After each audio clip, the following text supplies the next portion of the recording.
Hey guys, welcome back to the podcast. This is episode 169. I'm your host, Jared. Good to be back. I've been thinking about the word guilt or the concept of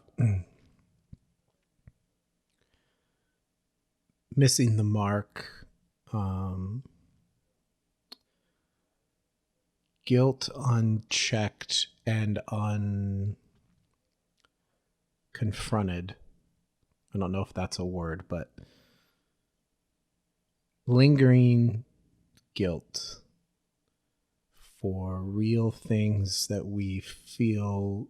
I know this isn't a video, but if this was a video, you would see me do air quotes. Mistakes we've made. And I don't mean air quotes to undermine the reality of regrets that we might have. Depression is a real force. I mean, it's a real energy. And the struggle with it, as I've talked about this with close friends, and I wouldn't be the only person to say this, even when you read memoirs about people's struggles, we get close to describing what it's like. But what's hard is that no one really has a clear explanation of what it is like, because what it really is like in your experience is hard to describe. So does that mean it's not real? Or is it, not to oversimplify, is it really hard to describe? Right? There's a difference. And I think I would lean more on it's hard to describe. I definitely think it's real. And that is based on, the data of people experiencing depression and people having it and then not knowing what to call it. You could say would change the numbers, right? Because to have the stat that people struggle with depression, people have to admit that that's what it is, right? And when you show up in social situations and you have this cloud that feels like there's this scene in the Truman Show. It's like this Jim Carrey movie from the 90s. It's a brilliant movie, I think, and kind of like in the early parts of Jim Carrey's career where he was trying to be like more serious and stuff. And there's like this scene where he's like at the beach, and the idea is that he's on this kind of TV show, but he doesn't know it. And so he's talking to the girl or whatever, and like the it's raining, but it's like that you see, the audience sees the special effect that, it's like a rain machine or something. And so when he goes to the right or the left and he's like on a beach, we see that it's like fake rain, which is like eventually at the end of the movie, not to give it away, but the movie's like 20 some years old now, I think. So, you should go see it. Like he realizes, oh, I'm on a TV show. But in that moment, he doesn't realize that, right? So he's under this rain machine, but in his mind, he's experiencing rain. So does it matter where it's coming from? Or does it matter that it's happening? And I read this quote, and the book is not in front of me, but it's from this book called Undoing Depression. I think it's like the late 90s. So obviously we, know more about depression probably now, hopefully. But this doctor was talking about like, he's like, it doesn't really matter where it's coming from. It matters that it's happening. Right. And then it's kind of like back to some of these recent episodes I've been doing. What do you do with the symptoms? Do you keep talking about them, or we want some answers? I would think most people would. And where it comes from is that's a whole industry of people who have jobs, right? Therapist, specialist, and that's not good or bad. I mean, I think that that's there because we're all struggling, right? You can't ignore what's there. And guilt unchecked and unconfronted, I don't know if that's a word, like I said, but where does that come from? Is this a religious construct that is actually making our lives worse? I don't mean like blame God for all your problems, kind of thing, because that seems to be a popular default. And, maybe that is you. Maybe you are blaming God, and then that's kind of like pretty ambiguous, right? Like, what do you mean blaming God, right? Or God is cruel and he wants us to feel perpetually bad about, quote unquote, certain sins that we do. Maybe we feel worse if it's an addiction, because then that gets looped in with that being a sin. Can't help yourself. And then I thought God was merciful, and does he want us to be in a loop? Depression is a loop. It can be. And is it from something spiritual? Not to separate everything, but are these ideas that we're doing something wrong, are we carrying that around with us like the rain machine in kind of the Truman Show, right? Like, we don't know that someone's making the cloud rain. We just know that we're on a beach and it's raining. And I'm trying to talk to the movie. He's trying to talk to this woman that he loves. I think that was like the love story. And later on, he finds out where it comes from. So the arc here is that eventually in your story, you find out where things come from. Right? And that's very hopeful. So the suicidal mind, which I'm under, I don't know who's listening. I don't always know who's listening. You might have never experienced this. You might know someone who has, or you might not, or you have, and still even that looks different for everyone. But again, back to the beginning, there's similarities, right? So you could feel stuck by your own imagination. Hopelessness, that I think if your mind goes to a suicidal, hopeless place, that is partly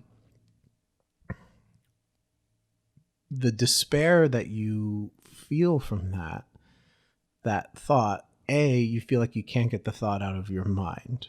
So your mind is like stuck in a loop that you don't know how to get out of. Okay, and that was my experience with it.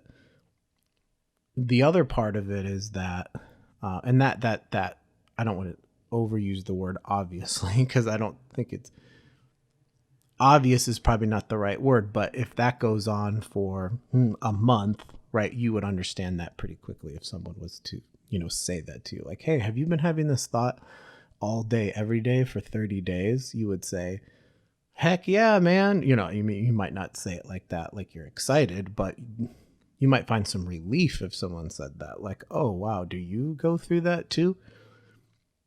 There's different levels to these things. And some people, this stuff has been going on for a long time, myself included. So maybe we should pay more attention if it's been going on for a long time. So, one, you're stuck by your own mind, so you're like, feel like you're being punished by yourself. Number two, there are dark forces at work here that are influencing you. Okay, no one really knows what the percentage is, right? I do think there's forces against us for sure.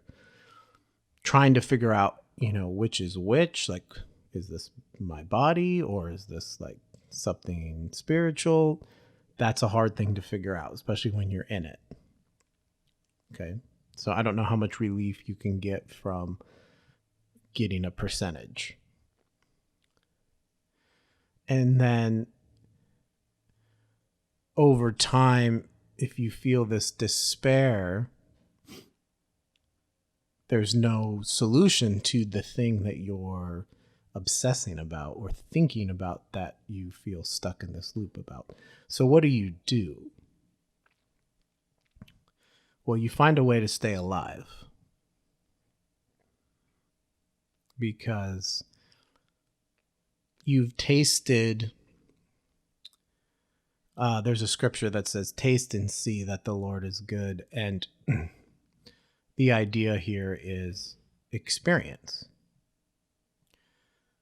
right? The language is kind of like your senses, like food. So you've experienced life in its goodness at some point in your life, probably more than once. If you're really struggling, that idea, this thing I'm calling you to remember called love, mercy, goodness, grace, connection with people, romance, sex, an experience with God, understanding about yourself, wisdom, running into the ocean on a really hot day or a cold day and feeling the waves like take you under, but you don't drown, and you ride the waves with your body, or you try to get up on a surfboard 40 times and you get it on the 40th time. Or for me, playing hockey and sweating and falling down on the ice and doing it as an adult, and then remembering how much I loved it as a kid, and in some weird way also making me remember my dad. Listening to Phil Collins and Top Gun in the car, and the list goes on, right? Going to the movie theater and crying or laughing or getting chills because you're scared. And, eating too many lemon heads and drinking too much soda, or eating a whole row of cookie dough when you watch The Grinch, in 7th grade or 6th grade or something, right? That's a true story, guys. Riding your bike, like, the list goes on, right? Traveling, getting in an airplane, going to another country. Seeing different cultures, like fumbling over trying to speak another language, like doing something you see in the movies but you do in real life. That's the power of living. Making a choice not out of fear but out of love, and reaping the benefits of that, because love will always, sounds cliche, it will win. It's not really just a win. There's always fruit to be bared if it's from love. There's never a time where love fails. It's impossible. But man, life is hard. And if you're stuck, that feels so far away. So part of hope is gaining perspective and having wisdom on the thing that you want to run away from, which quite frankly could be yourself.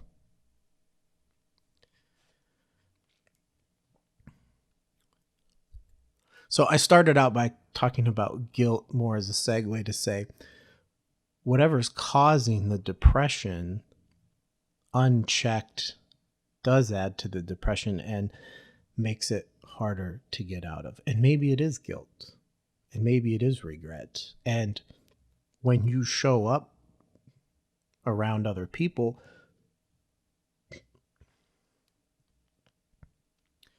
maybe you feel like they see that.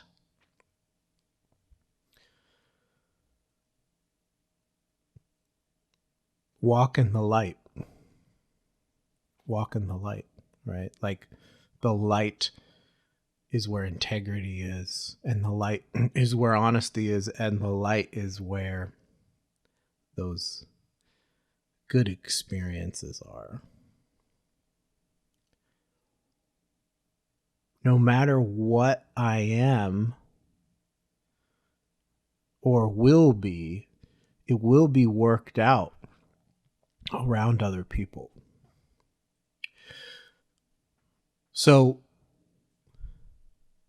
is there hope in sharing this stuff with other people? I don't think anybody would expect you to explain depression perfectly or explain suicidal thoughts. And there's different levels. Maybe you feel like you're going close to that, or it's a fleeting, if you talk to a doctor, they would say, like, is it passive or is it active, right? Which just means like kind of pretty straightforward, right? Passive's like, it's a thought, but it's mixed in with other thoughts. Active is like, your safety could be an issue. So I'm not minimizing it, nor am I saying the first conversation will be your last conversation about it. Because that's also a temptation too, is to just go see a professional for an hour and then be done with your own mind, when you live with your thoughts all day, every day.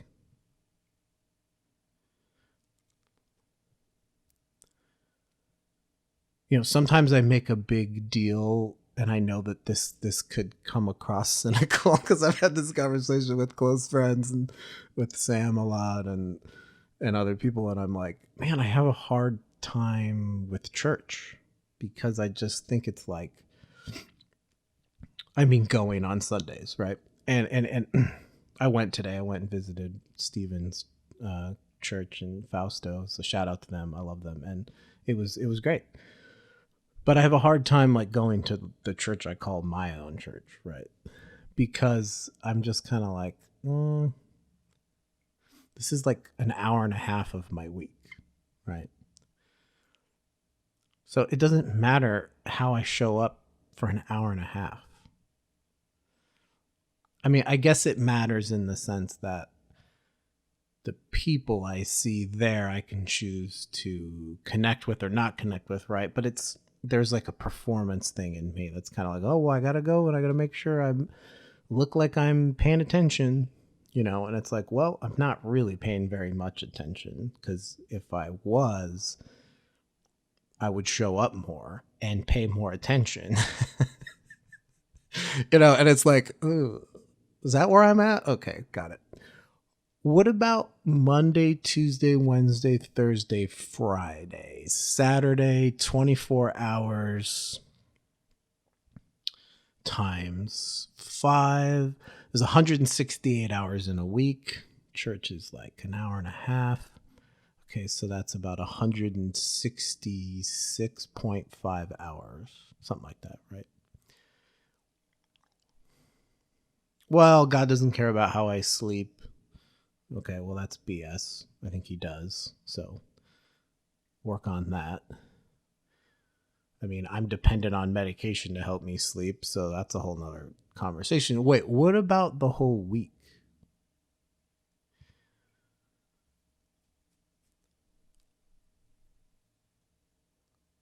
Like, what are we doing here? Like, nothing else matters but, to me, making it about how I appear to be. So if you see a therapist, they're not going to unwind 37 years of thinking. And you're going to probably do 20 sessions and you still won't be there. So something else has to happen to us as people. We have to go deeper. We have to work harder. And maybe the word work is like shameful to you because that sounds religious.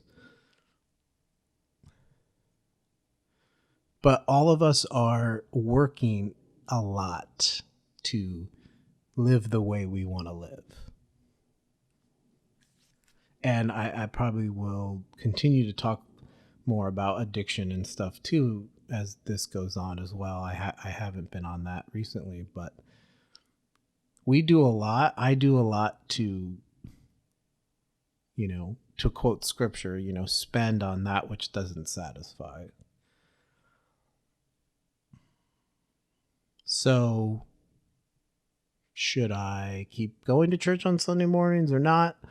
I mean, I think I should go because I like the people and community is important and connection with other people is important. So I do think I'm missing out on that. So, but to not get it twisted with, well, how am I living during the week? Because that's important. And I'm not saying anybody from stage is saying, hey, do whatever you want during the week, because I'm not hearing that, right? I don't, that would be a whole nother problem. Everything you do matters.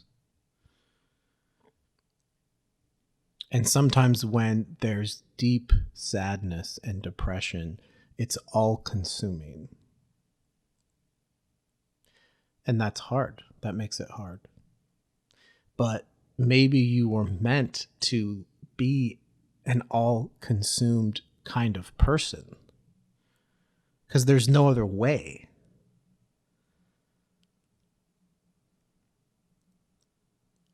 So I don't wish suffering on people. The closest people to me that loved me the most in the darkest times I've ever had weren't able to get inside of my mind and change my thoughts. But they still were there for me, and that is important, and that shouldn't be, overlooked. Don't let things go unchecked.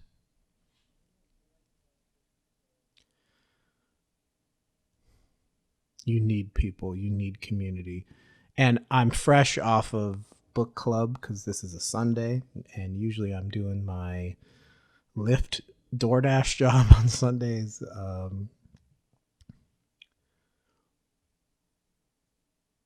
But I'm recording this podcast instead. So I'm fresh off of what I feel like I get out of that time. And I show up and I struggle and I have all this stuff going on in my mind. And I just do it anyway, right? And I'm not doing that a lot during the week. There's not a lot of other things where I'm doing that, So I'm grateful for that I just come, as I am. So walk in the light, move towards the light. And part of the light is opening up. So thank you guys for listening. This is episode 169 and got some notes in the show notes, link to my website, loudernow.podcast.com. Follow me on Instagram, and I would love to hear you guys' feedback on this episode. Let me know. Find me on Instagram, message me, or email me, jared.deal@gmail.com, and we'll see you next time.